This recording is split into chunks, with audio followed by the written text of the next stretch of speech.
Secretary General of NATO and doing a fantastic job. Everybody, every report I've gotten is what a great job he did, and I'm not at all surprised when I hear it. We had to support him, and we supported him as soon as I heard the name.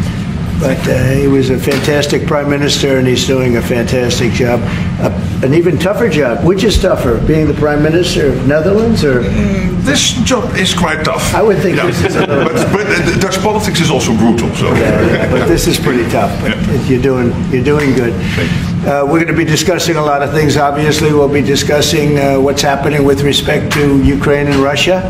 At this moment, we have people talking in Russia. We have representatives over there, Steve Witkoff and others, and they're in very serious discussions. As you know, Ukraine has agreed, subject to this, what's happening today, to a complete ceasefire, and we hope Russia will do the same. Thousands of people are being killed, young people, usually, mostly young people. We were just talking about it. Thousands of young people are being killed a week, and we want to see that stop. And they're not Americans, and they're not from the Netherlands for the most part. No. They're from Russia, and they're from Ukraine, but they're people. And I think everybody feels the same way. We want it to stop. It's also a tremendous cost to the United States and to other countries. And it's something that would have never happened if I were president, and it makes me very angry to see that it did happen. But it happened, and we have to stop it.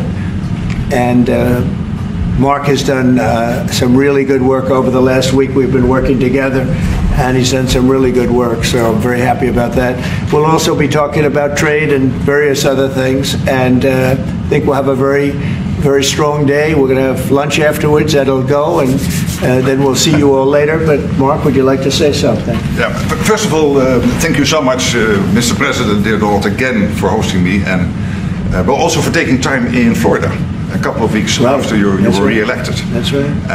And of course, our phone call a couple of weeks ago. And I must say, Trump 45, you originated the fact that in Europe we are now spending, when you take it to aggregate, 700 billion more on defense than when you came in office in 2016, 2017.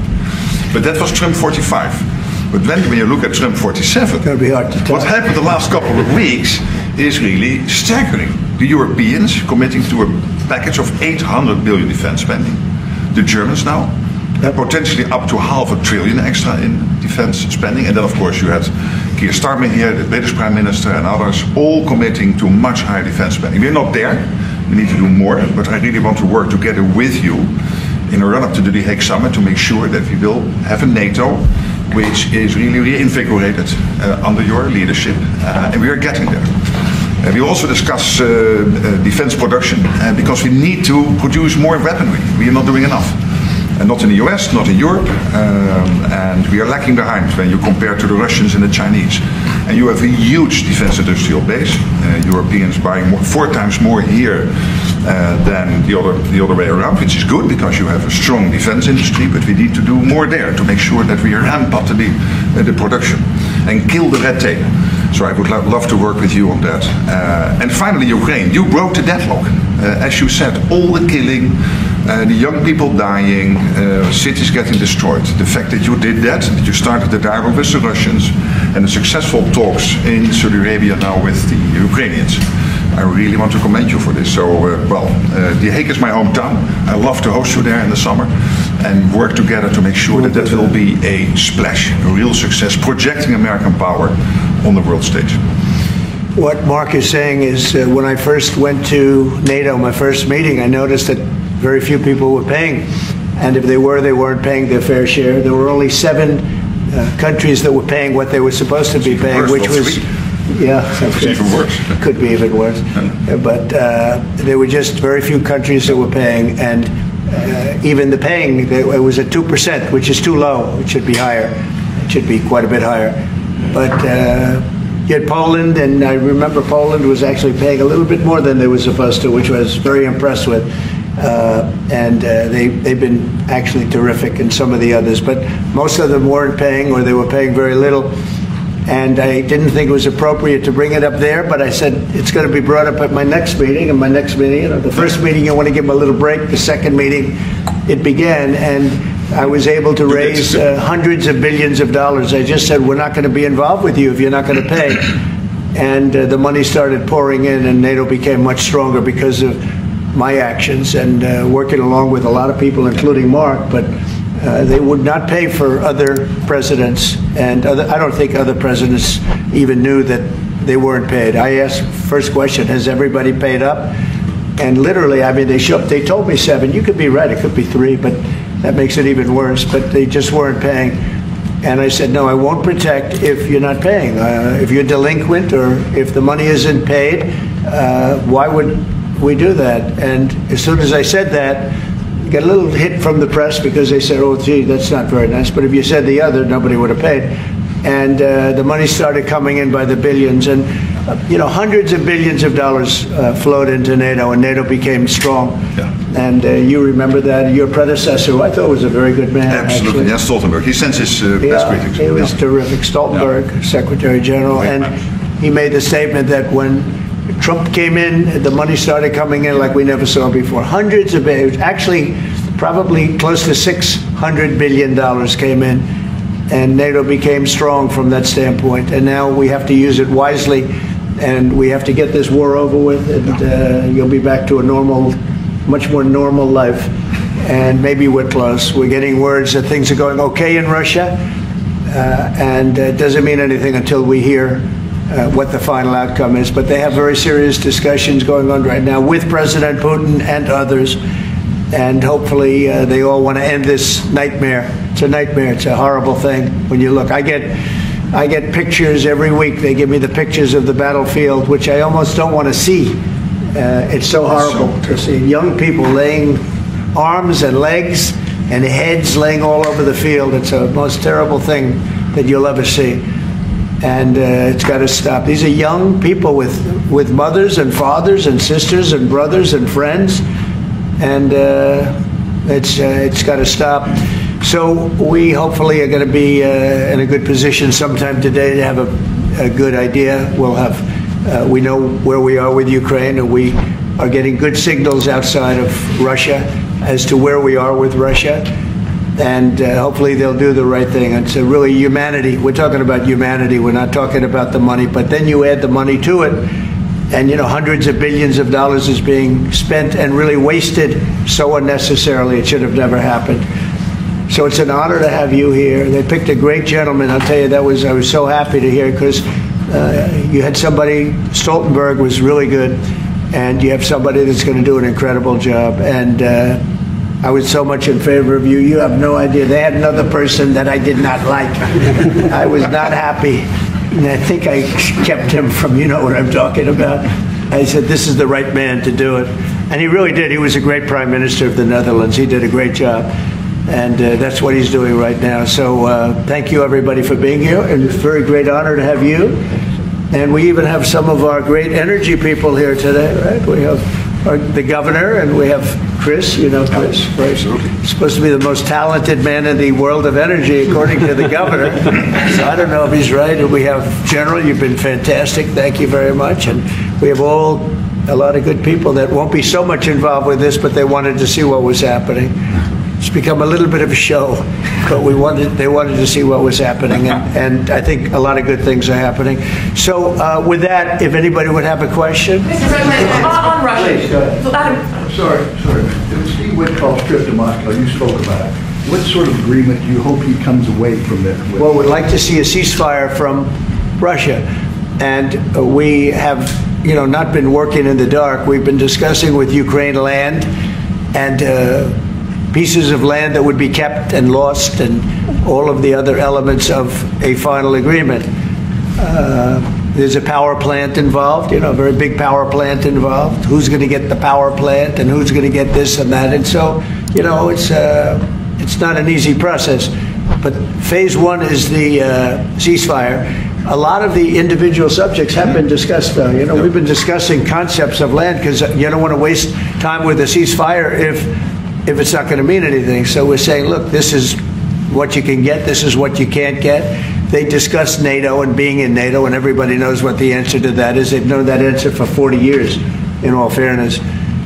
So a lot of the details of a final agreement have actually been discussed. Now we're going to see whether or not Russia's there, and if they're not, it'll be a very disappointing moment for the world. Yeah. Vladimir Putin just said he is open to a ceasefire, but he does still have some concerns. He suggested that you two should speak directly. Do you have plans to speak to him soon? If so, when are you confident you can get this across the table? Sure. He did say that today. It was a very promising statement because other people are saying different things, and you don't know if they have anything to really, if they have any meaning, or I don't know. I think some of them were making statements. I don't think they have anything to do with it. No, he put out a very promising statement, but it wasn't complete.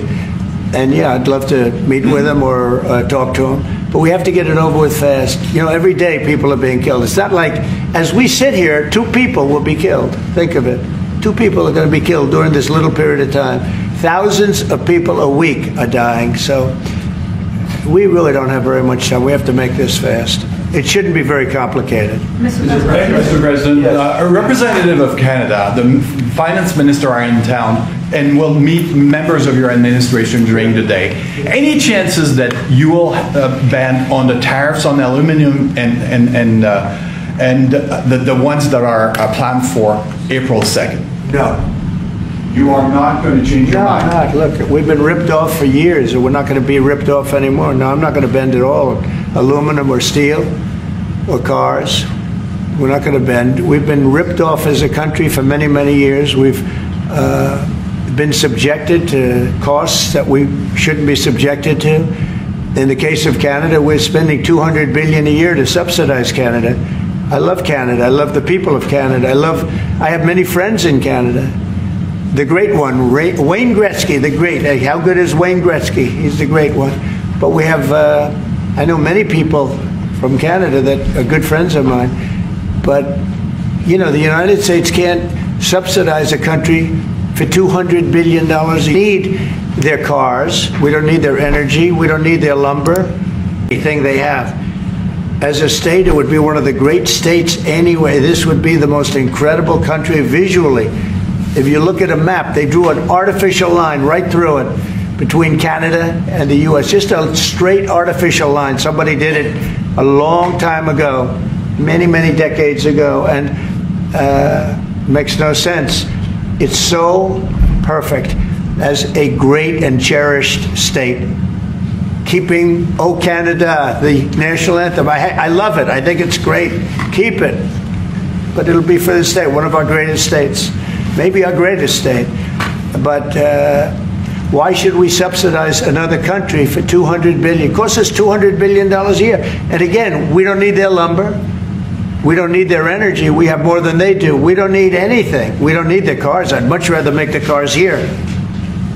And there's not a thing that we need. Now, there'll be a little disruption, but it won't be very long.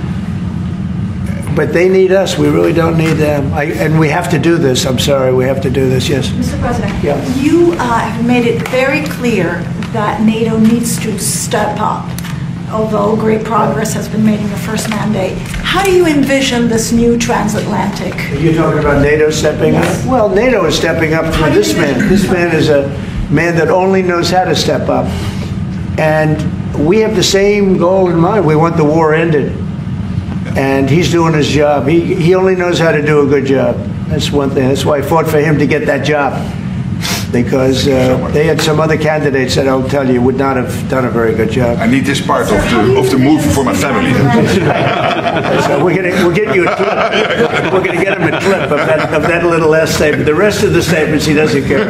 Sir, how does this new transatlantic cooperation, how do you envision it? Well, we have, that's one thing. I mean, you know, we're on the other side of the ocean. And they're right there. And yet we're in for $350 billion because of Biden. And they're in for $100 billion. So it's a big difference. And it's unfair. And I said, you have to equalize. They should equalize. They should have. It should have never happened where Biden just gave this money away. Now, as you know, we have an agreement with Ukraine on the rare earths and other things, and that'll get us something back, a lot back. It'll get us our money back. We're not doing it for that, though. I'm just doing this to get the war stopped. I'm doing it really to save lives, but at the same time, we were treated very unfairly, as we always are by every country. And we're in for very substantially more than the European nations are in for, and that shouldn't be. You know, they're much more affected by it than we are, because we do have an ocean in between. But I don't know, I think good things are going to happen. I really do. I think good things are going to happen. I do say, we were talking before, and Mark was very nice. He said, if you would get involved, there would be nothing. You'd just be going on. This thing would have gone on for a long time. Breaking a deadlock. It was crucial. Yeah, we broke a deadlock. Yeah. We did break a deadlock. I hope it's meaningful. Yeah. Yes, did you have one? Yeah.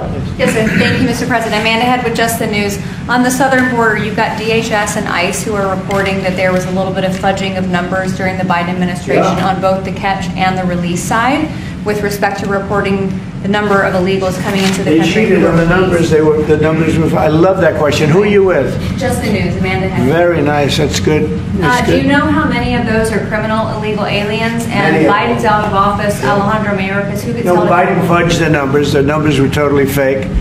And he gave fake numbers. I knew they were fake. Everybody knew they were fake. But now it came out.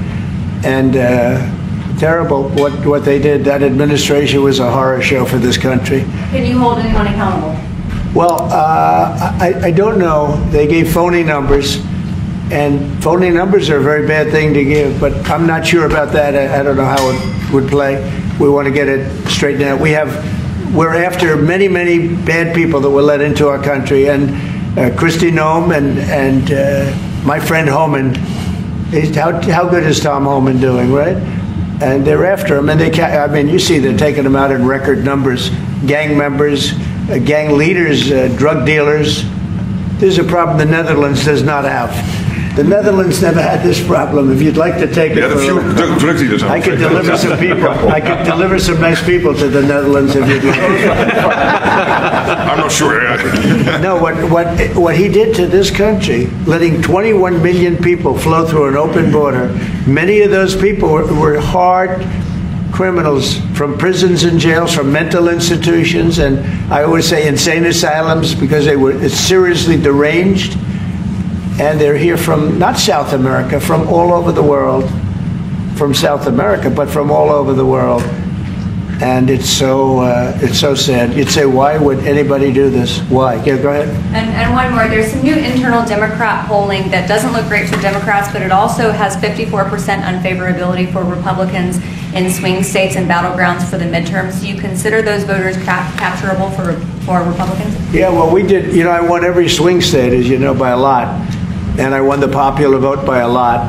And we won the counties. If you look at the counties and district plan, we had 2,725, and they had 501. That's why the map is all red. So we had a great thing. Yeah, I think winning from the Democrats, I saw, if you look the other night, I made a speech, and I introduced two young ladies who were killed, viciously, violently killed. Young, unbelievable, both outstanding people. They were killed by illegal aliens. And the Democrats wouldn't get up and applaud. The mothers were, I mean, inconsolable. They were crying, and everybody was crying. The Democrats sat there with stone faces. They didn't clap. They didn't stand. They didn't do anything. We had a young man with very serious cancer. His dream is to be with the police department someday. And he was introduced. They didn't even clap. I mean, they were disgusting, frankly. They were disgusting. There's something wrong with them. They're deranged. They're deranged, like Jack Smith. They're deranged people. And I never saw anything like it. I'm standing up, and I introduce the mother and the parents of these two young girls that were just recently essentially killed, violently killed. And the Democrats are like this. It's so sad. And I saw this morning where one of them is pretty well known, one is arguing, fighting like crazy over men being able to play in women's sports. I said, yeah, I thought that was tried. I thought that was about a 95%, I think it's a 95% issue.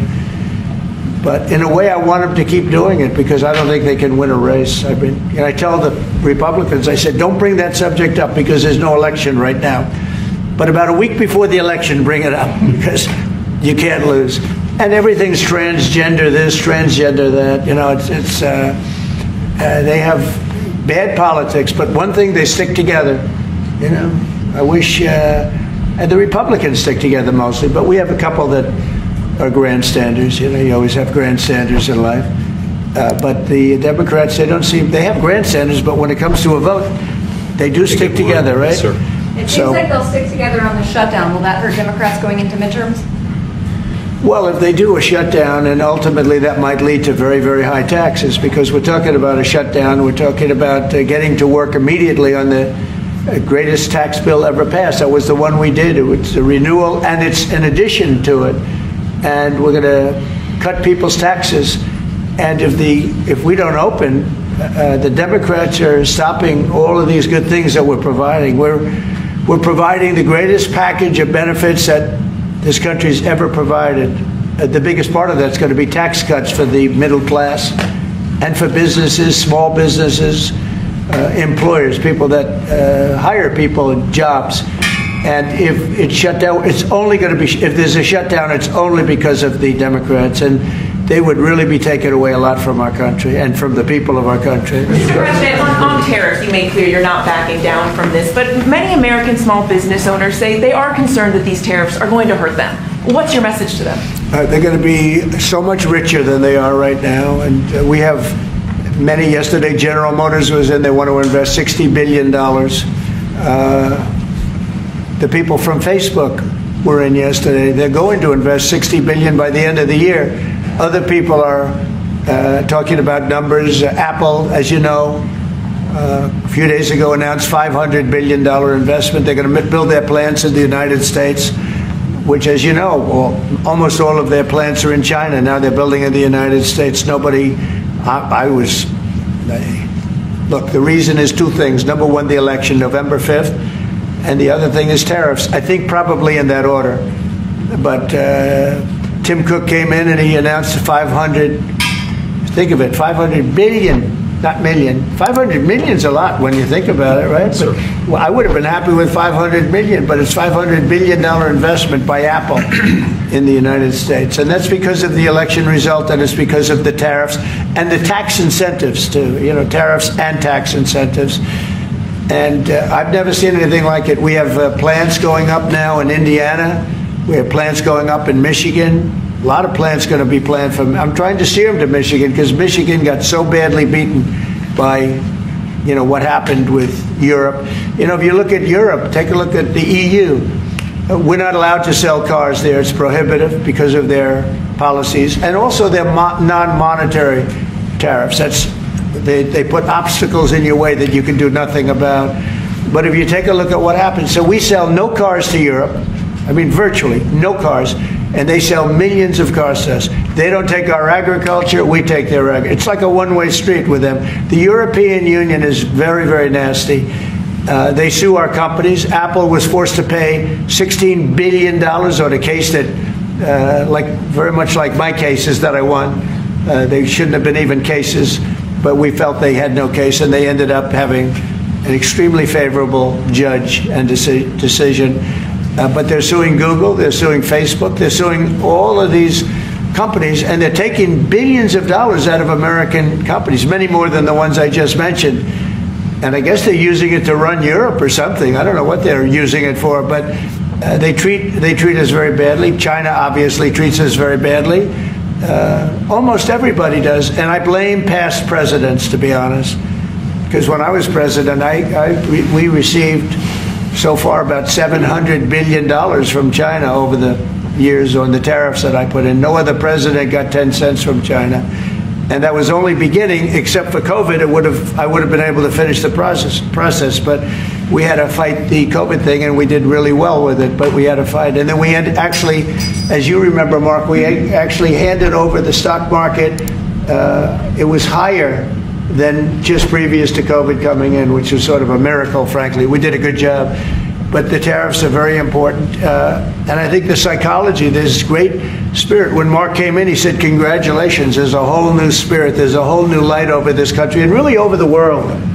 Because you have somebody that a whole group of people, really, because I talk about this whole group, that we know what we're doing, and a lot of great things are happening. But I've never seen investment like this. Trillions of dollars is being invested in the United States now that would have never, our country could have failed. Another 4 years of this, what happened in the last 4 years, our country would have been a crime-ridden mess. And I don't know if you noticed, little thing they call it, but it's not a little thing if you like eggs and you don't have a lot of money. Eggs have gone down 25% in the last couple of weeks. We inherited that problem, eggs. Groceries have gone down a little bit. Energy's gone down.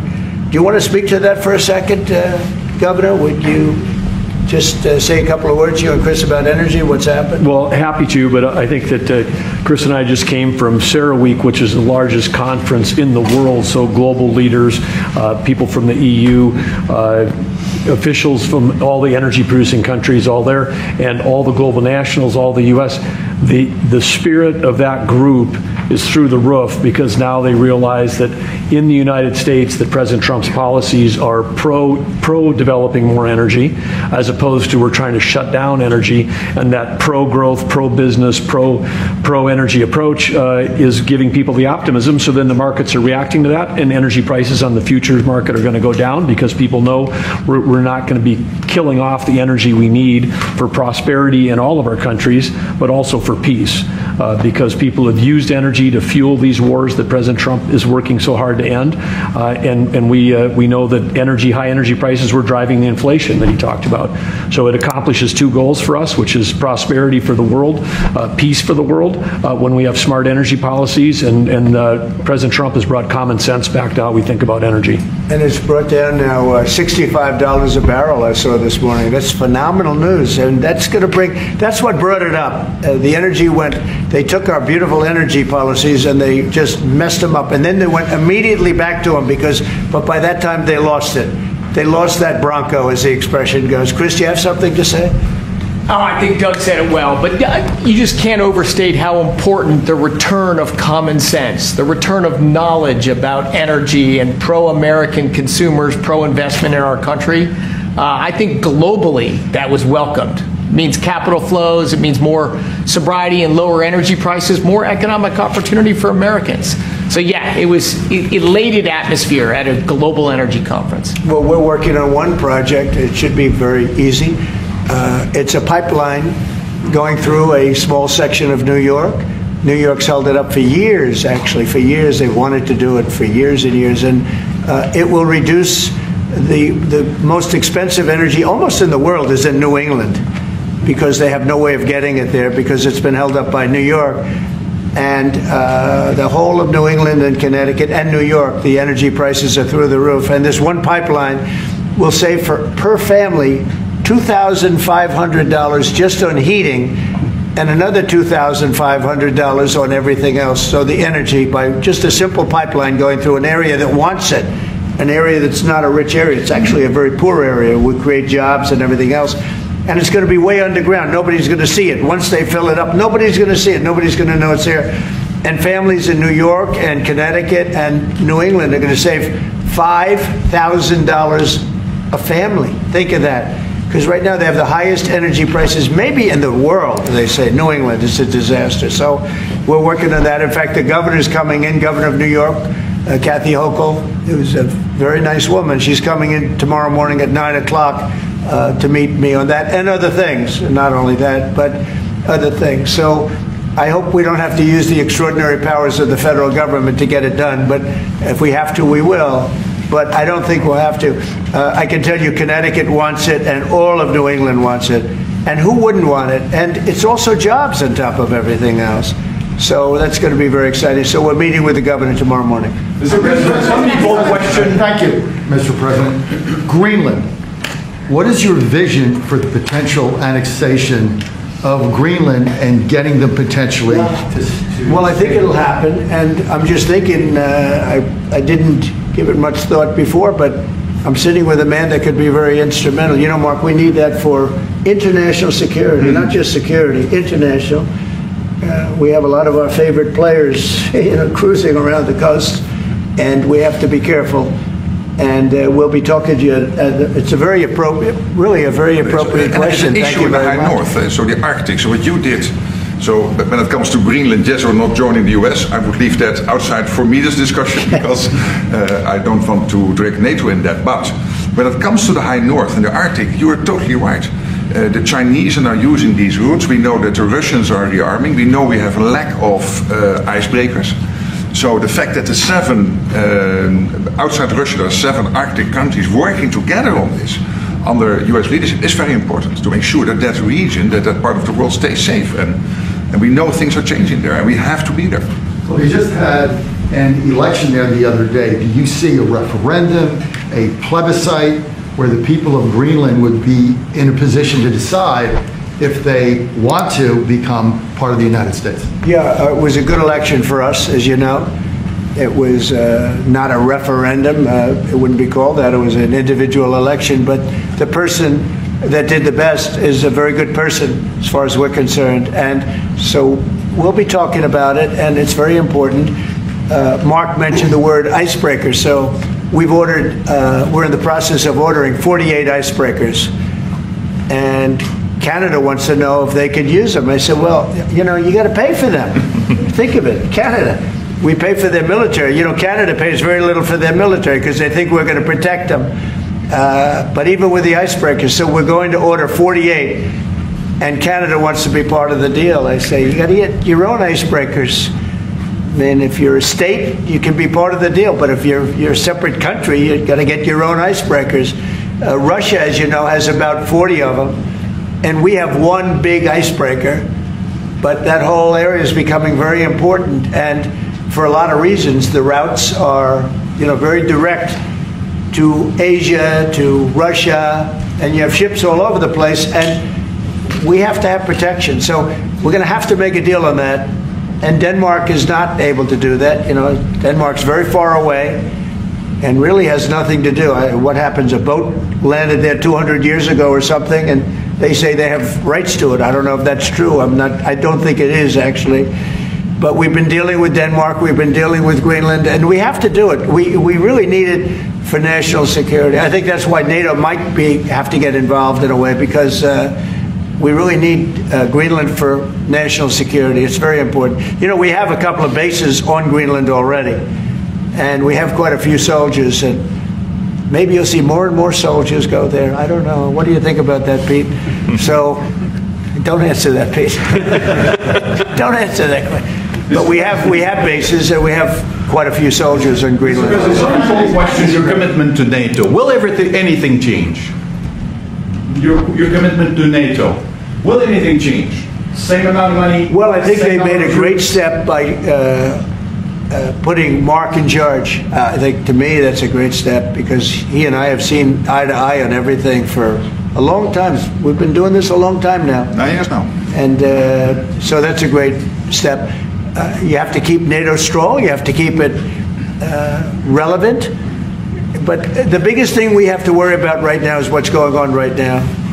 I think the rest is going to take care of itself. I don't see this happening. This was a fluke. This was something that, if we had a competent president, it would not have happened. The man was grossly incompetent. All you have to do is take a look at, he signs by AutoPen. Who was signing all this stuff by AutoPen? Who would think you signed important documents by AutoPen? You know, these are major documents you're signing. You're proud to sign them. You have your signature on something. In 300 years, they say, oh, look, can you imagine? Everything was signed by AutoPen, almost everything. Nobody's ever heard of such a thing. So, should have never happened. Tomorrow with the Justice Department about law and order. Could you tell us a little bit about that? Yeah, we're going to be with the Justice Department. We have a great Justice Department. Pam Bondi is so fantastic, and Todd Blanche, and Emil, you got to know him a little bit. He was acting for a little while. And some other people are incredible in the Justice Department, and I consider the FBI to be a part of it in a sense, and Cash is going to be fantastic, and all the people. Dan Bongino, I love that. I mean, I love that. I think Dan is great. I think we have unbelievable people. And all I'm going to do is set out my vision. It's going to be their vision, really, but it's my ideas. And basically, we don't want to have crime in the streets. We don't want to have people pushed into subways and killed, and then the person that did the pushing ends up in a 15-year trial and gets off scot-free. We want to have justice, and we want to have safety in our cities as well as our communities. And we'll be talking about immigration. We'll be talking about a lot of things, the complete gamut. So I look forward to that. That'll be tomorrow at the Justice Department. Mr. President, you are a man of peace. You said it several times, and you made it very clear.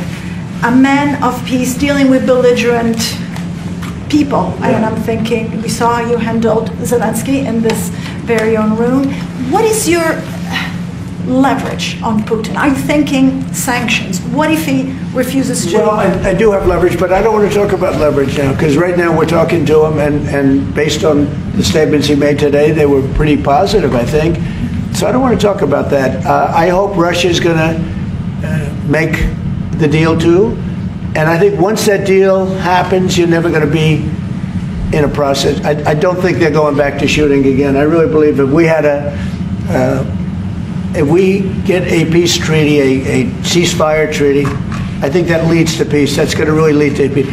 I don't think anyone wants to go back. They've been doing this for a long time, and it's vicious and violent. And I think if President Putin agrees and does a ceasefire, I think we're going to be in very good shape to get it done. We want to get it over with. That's why it was very important what I instructed everybody, including Steve, what we're looking for, to discuss concepts of land, concepts of power plants, because it's complicated. You know, you have a whole, you're sort of creating the edge of a country. The sad part is that country, if this didn't happen, and it wouldn't have happened, I don't know if they would have to give anything back. I guess Crimea, you know, I said it last time, Crimea was given by Obama. Biden gave him the whole thing, and Bush gave him Georgia. And Trump didn't give him anything. I gave him, you know what I gave him? I gave them javelins. And the javelins were very effective, as you know. I gave them nothing. 2019. And then also, if you take a look, I was the one that stopped the pipeline going into Europe. It was totally stopped. Nord Stream 2, nobody ever heard of Nord Stream 2 before I came along. But I got along very well with President Putin. I got along with most of them. I get along great with President Xi. I got along great with Kim Jong-un. I got along great with all of them. And we had no wars. We had no problems. We wiped out ISIS in record time. General Raisin Kane, and he wiped them out. And he was going to be our new chief, right? He's going to be the head of Joint Chiefs of Staff. And he's a highly respected man. He's going to be great. Pete's going to be fantastic. I have no doubt about it. We have a great team, really great team. Yeah, please. Go ahead, please. Mr. President, some of our allies have said that they're worried that they could be the next to be attacked by Russia. You've spoken directly with the Russian president. Yeah. Do you think those fears are justified? No, I don't. I think when this gets done, it's done. They're going to all want to go home and rest. I don't see it happening. Nope, I don't see that happening. And we'll make sure it doesn't happen. Not going to happen, but we'll make sure it doesn't happen. Yeah, go ahead, please. Leaders from Russia and Iran are heading to Beijing tomorrow to discuss nuclear programs. What do you hope to get out of that? Well, maybe they're going to talk about non-nuclear programs. Maybe they're going to be talking about the de-escalation of nuclear weapons, because, you know, I was talking about that with President Putin very strongly, and we could have done something had that election not been rigged. We would have had something. I think I would have made a deal with Putin on de-escalation, denuclearization, as they say. But we would have de-escalated nuclear weapons, because the power of nuclear weapons is so great and so devastating. And right now, Russia and us have by far the most, but China will catch us within 5 years. China doesn't have, but they're in the process of building, and they build. And within 4 or 5 years, they'll probably have the same. And by the way, this is a Republican tradition. Ronald Reagan, when he negotiated with Gorbachev in the 1980s about bringing down the number of nuclear weapons, it's what you have been doing your first term, and it is important. It would be a great achievement if we could bring down the number. We have so many weapons, and the power is so great. And number one, you don't need them to that extent. And then we'd have to get others, because as you know, in a smaller way, Kim Jong-un has a lot of nuclear weapons, by the way, a lot. And others do also. You have India, you have Pakistan, you have others that have them. And we'd get them involved. But we started off with Russia and us. We have by far the most. And we were going to denuclearize. And that was going to happen. And then we were going to China. And I spoke to China. I spoke to President Xi about it. And he really liked the idea. You know, he'd like not to spend trillions of dollars building weapons that hopefully he's never going to have to use. And because they are very expensive also. So that would have been great. Okay, one or two more. There's been tension in the... Thank you. We're looking at an impending government shutdown Friday midnight. Yeah. Democrats for 30 years straight have said if there's a shutdown, bad things happen. Do you anticipate direct negotiations yourself with conference leader of the Democrats, Chuck Schumer? If they need me, I'm there 100%. It's right now it's 2 or 3 people. If it shuts down, it's not the Republicans' fault. You know, we passed a bill where we had an incredible Republican vote. We only had one negative vote, a grandstander, you know, one grandstander. There's always a grandstander in the lot. But it was amazing. People were amazed that the Republicans were able to vote in unison like that, so strongly. If there's a shutdown, even the Democrats admit it'll be their fault.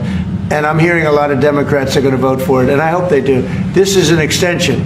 But ultimately, we want to vote for one big, beautiful bill where we put the taxes in, we put everything in. We're going to have big tax cuts. We're going to have tremendous incentives for companies coming into our country and employing lots of people. It'll be, I called it, in a rare moment, one big, beautiful bill. That's what I like, and it seems to be that's where they're heading.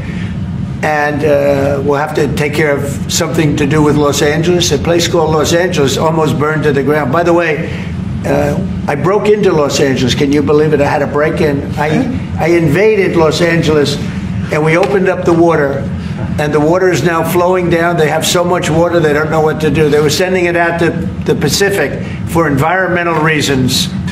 Okay, can you believe it? And in the meantime, they lost 25,000 houses. They lost, and nobody's ever seen anything like it. But we have the water. I'd love to show you a picture. You've seen the picture. The water is flowing through the half pipes. You know, we have the big half pipes that go down. 25 years ago, they used to have plenty of water, but they turned it off for environmental reasons. Well, I turned it on for environmental reasons and also fire reasons. But and I've been asking them to do that during my first term. I said, do it. I didn't think anything could happen like this, but they didn't have enough water. Now the farmers are going to have water for their land, and the water is in there. But I actually had to break in. We broke in to do it because we had people that were afraid to give water. They were, in particular, they were trying to protect a certain little fish. And I say, how do you protect the fish if you don't have water? They didn't have any water, so they're protecting a fish. And that didn't work out too well, by the way. So they have a lot of water going down throughout California, all coming out from the Pacific Northwest, even some from Canada. Thank you, Canada, very much. I appreciate it. Next thing you know, they'll want to turn the water off. They want to charge us for the water. But it comes up from the Pacific Northwest, and it's a beautiful thing to see. I mean, it is brimming with water. Now, if they would have had that done, you wouldn't have had the damage because the fire would have been put out. The fire hydrants would have been loaded. The sprinklers in people's living rooms and bedrooms would have been loaded up with water. They had no water. The government makes them put sprinklers, and they had no water in the sprinklers because they had no water. So the water is flowing, and we're going to have to give a lot of money to Los Angeles to help them. And the Democrats are going to want to do that. So that's the one thing different. And frankly, I think that makes it a lot easier. But one of the big thing is we have the big, beautiful bill. We got to get that done. And that will put our country in a position like it's never been. It's a reduction of taxes. It's tremendous incentives for companies to come from all over the world into our country. It's great environmentally. But it's not this environmental scam that we went through, that we all went through. It provides for everything. It's a big, beautiful bill, and I hope we can get it approved, and that'll be next. But in the meantime, we have the continuing resolution, and the Republicans have approved it, and now the Democrats have to approve it, and I hope they will. And I think a lot of them, I can tell you, they want to. I've spoken to some of them. They really want to. Their leadership may not want them to. And if it closes, it's purely on the Democrats. One more? On Korea, sir, we've seen tension increasing in the peninsula. You've talked about Kim Jong-un. Do you have any plans of re-establishing the relationship you had during the first mandate? Well, I would. I had a great relationship with Kim Jong-un, North Korea. If I wasn't elected, if Hillary got in, you would have had a nuclear war with North Korea. He expected it. He expected it. And they said, oh, thousands of people. No, millions of people would have been killed. But I got in.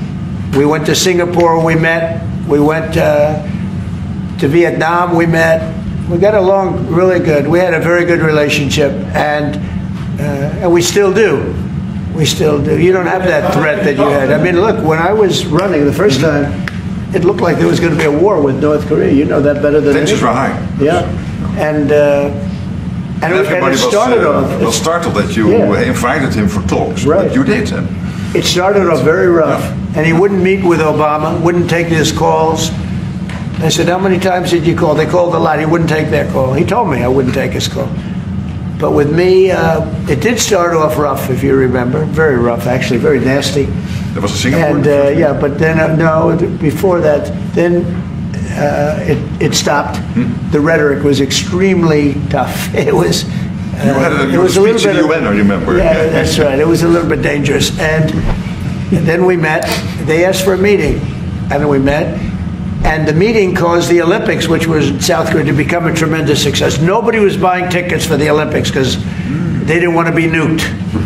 And I met. And not only did the Olympics become successful, but North Korea participated in the Olympics. His sister visited. It was an amazing thing. And that was something that was an achievement of the Trump administration, great achievement. And so I have a great relationship with Kim Jong-un, and we'll see what happens, but certainly he's a nuclear power. Okay? Thank you very much, everybody. Thank you. Thank you very much. Thank you, guys. Thank you very much. It is really official that you spend more time as the minister than your predecessor. And it's really now. You passed the threshold. I think just now. Just now, I think. Just now I spent more time with the minister. 4 years. Well, then that's the question. And you'd have 5 guys and grab them and hold on. If they ever did that with you,